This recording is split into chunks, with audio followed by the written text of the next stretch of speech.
bine regăsit la al doilea episodul meu. Azi să vă arăt ceva nou.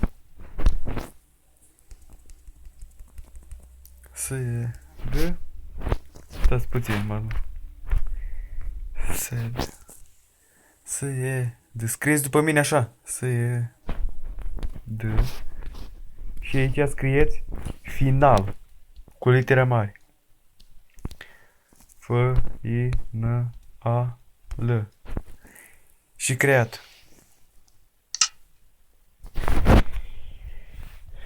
Și aduce într-un sat. Uitați satul, bine?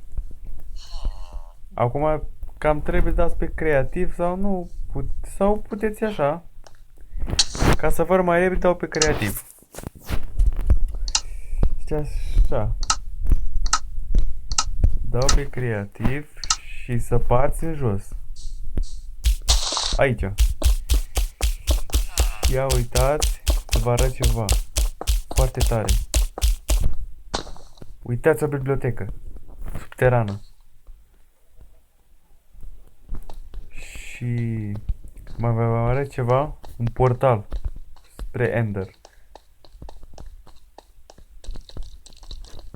Stai că m-am încurcat.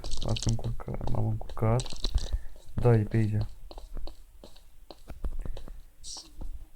Uitați portalul.